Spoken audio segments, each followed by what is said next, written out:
Good morning, dear students. Today we will start the third lecture of your lesson, the flute player.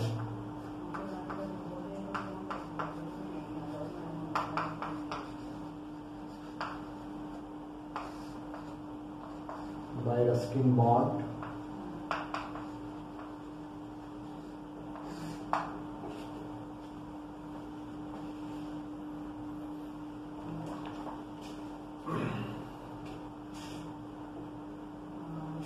This is the story of a girl whose name is Kamla.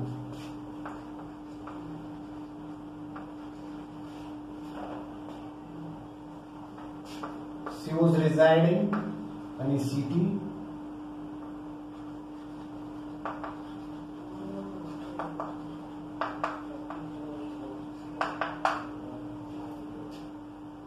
and she was living abroad. In India, she knows only Delhi and Jaipur.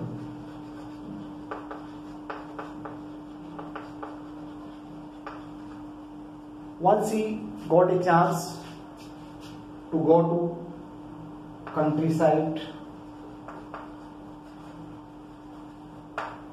village area.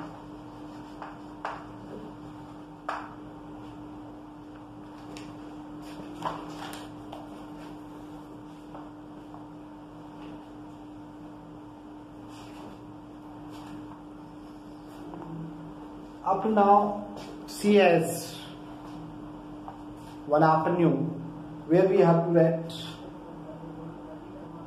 today is page number 10, the last para.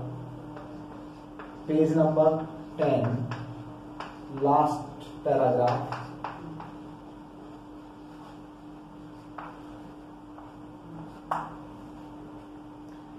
She did this in the afternoon, when grandmother was asleep and the maid servant was in the bazaar.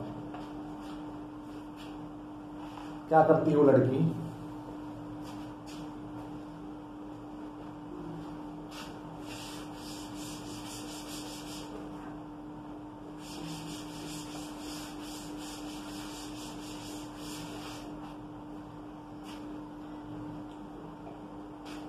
जब उसकी दादी सोई हुई थी और maid servant बाजार में गई हुई थी, when grandmother was asleep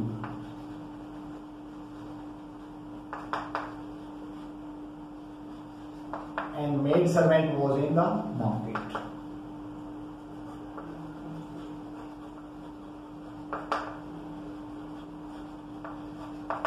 What she did? She slipped out of the back door.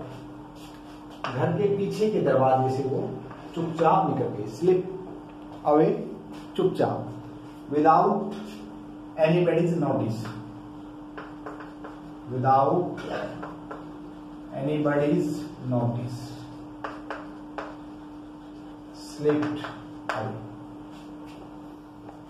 Her slippers kicked up dust as she ran down the path to the main road. क्या हो रहा था भाई? उसके पैरों से धूल ऊपर उठ रही थी जैसे वो घर के रास्ते से मेन रोड पर चढ़ी. मेन रोड पर चढ़ी हुई घर के दरवाजे से तो क्या हो रही थी? उसके पैरों से धूल ऊपर उठ रही थी. Okay. A bus rode past and more dust rose from the road. और उसके पास से क्या हुआ? एक बस रोड तेज की आवाज करती हुई गुजरी, और जब बस तेज आवाज से स्पीड में जा रही थी तो उसके कारण क्या हुआ? और ज्यादा डस्ट ऊपर उठी. And swelled about her. और लगभग उसको क्या? स्वेल्ड मीन्स उसको चारों तरफ से घेर लिया.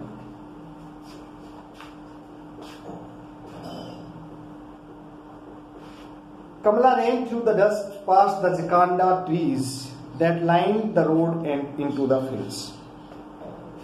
Kamla ran through the dust. धूल के अंदर से वह दौड़ती हुई गई और क्या किया उसने? पास द जकरांडा. जकरांडा क्या होता है? जकरैंडा नीली गुलमोहरे, नीली गुलमोहर का पेड़, जो कहां पर थे? Trees that line the road and into the field, जो रोड के दोनों तरफ लगे हुए थे, उनको क्रॉस करती हुई वह हिल्स में पहुंच गई। Suddenly the world became an enormous place. अब ये संसार उसके लिए छोटा नहीं रह गया था, बहुत बड़ा, enormous, very big। अब संसार उसके लिए बहुत बड़ा हो गया था।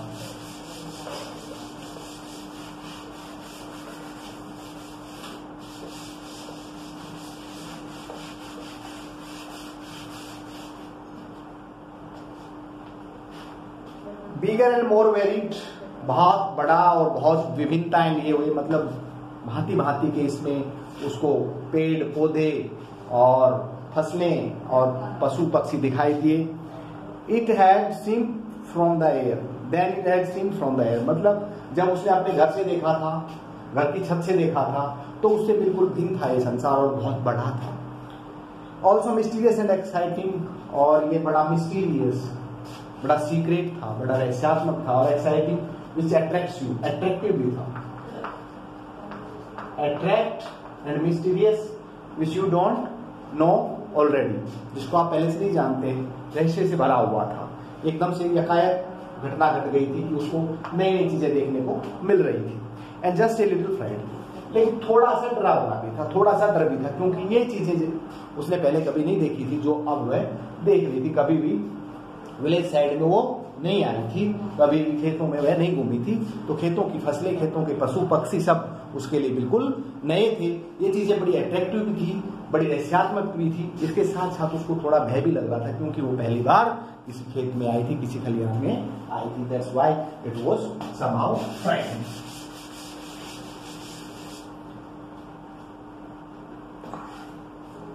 The sea of wheat stretched away till it merged with the hot blinding blue of the sky. The sea of wheat में चारों तरफ वहां किसके खेत थे? व्हीट के। That's why it has been told, मतलब चारों तरफ बहुत दूर तक गेहूं के खेत, ऐसा लग रहा था जैसे कोई पानी का समुद्र हो, और पानी के समुद्र का कोई और छोर नहीं होता है, कोई उसका अंत नहीं दिखाई देता है, अंतहीन गेहूं के खेत वहां पर उगे हुए थे। Till it merged with the hot blinding blue of the sky, और कहां तक फैले हुए थे? Hot blue blinding, blue blinding means नीला और बहुत चमकदार, सूर्य चमक रहा था, सूर्य बहुत चमकीला था आसमान में, और वहां तक ये खेत फैले हुए थे, क्षितिज तक ये खेत फैले हुए थे, जहां far to her left were a few trees, उसके कुछ दूर पर, कुछ दूरी पर कुछ पौधे थे, पेड़ थे, and the low white huts of a village, और छोटी छोटी नीची नीची, ज्यादा जिनकी हाइट नहीं थी, वो झोपड़ियां दिखाई दे रही थी गांव की। टू हर राइट ले होलो पिट्स ऑफ रेड डस्ट, और उसके टू हर राइट, उसके दाहिने तरफ में ले होलो पिट्स, छोटे छोटे गड्ढे थे ऑफ रेड डस्ट, लाल मिट्टी के, लाल धूल के छोटे छोटे गहरे गड्ढे थे। एंड ए ब्लैकन चिमनी, और एक छोटी सी, एंड ए ब्लैकन चिमनी, और एक काले धुएं से काली हो गई थी वो चिमनी थी। Where bricks used to be made, और ये क्या था? एक भट्टा था, ईंट का भट्टा था, जहां पर ईंट बनाई जाती है। छोटे छोटे पिट गड्ढे लाल रंग के हो जाते हैं, जहां पर ईंटें थापी जाती है वहां पर, और एक चिमनी थी जो काली हो गई थी धुएं के कारण, जहां पर ईंट पकाई जाती है चिमनी के अंदर, भट्टे के अंदर। It in front at some distance away, और उसके सामने कुछ दूरी पर Kamala could see a camel moving around a well, एक वेल के चारों तरफ एक ऊंट उसको दिखाई दिया जो चक्कर काट रहा था चारों तरफ। Drawing up water for the fields, और ये क्या कर रहा था? चारों तरफ चक्कर काट काट करके कुएं से पानी खींच रहा था एक camel. She sat out in the direction of the camel. She sat out, और वो बैठ गई कहा? जैसे कैमल बैठ रहा था उसके सामने की डायरेक्शन में वह बैठ गई। Her grandmother had told her not to wander off on her own in the city. उसकी दादी ने बताया था कभी भी अकेले आप शहर में मत घूमना, अकेले शहर में मत निकलना.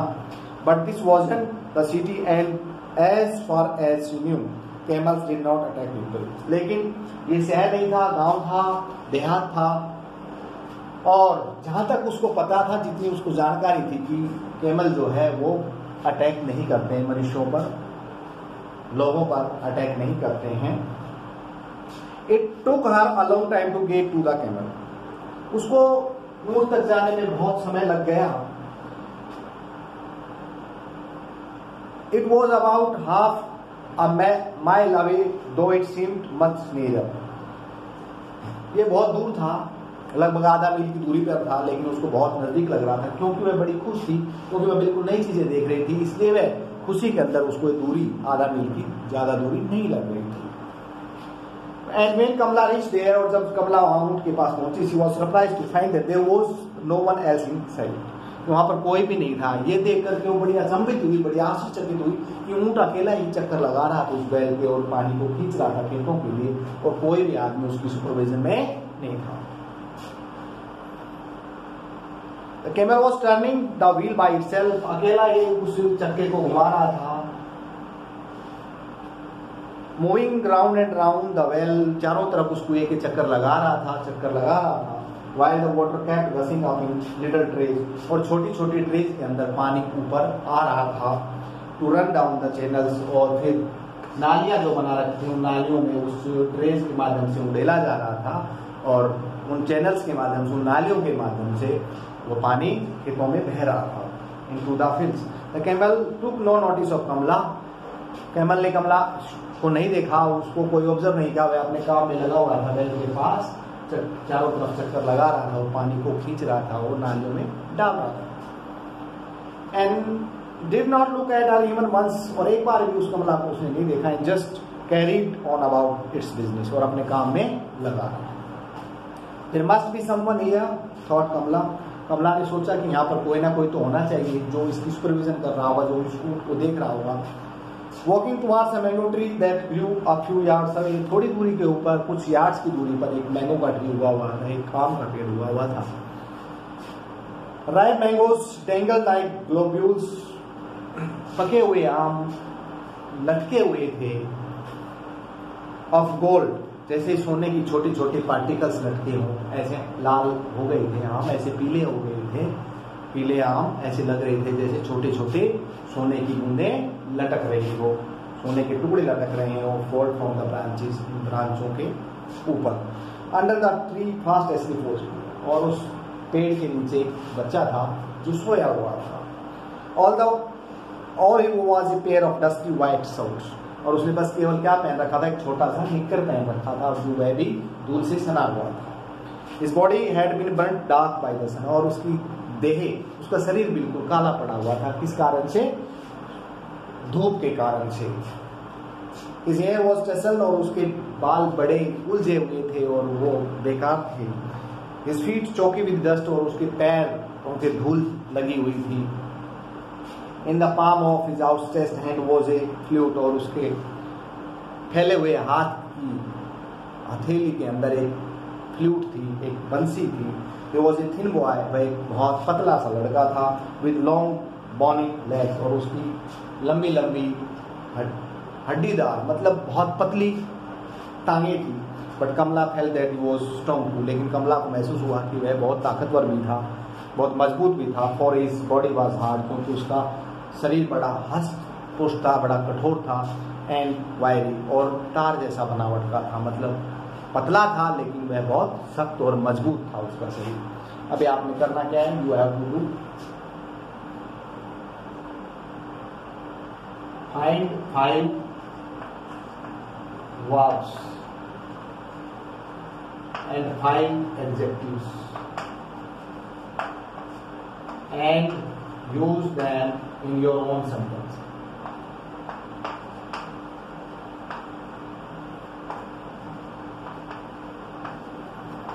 पांच वर्ब आपने छांटने हैं जहां तक हमने पढ़ा है, और 5 एडजेक्टिव छांटने हैं और उनको अपने शब्दों में प्रयोग करना है. ओके.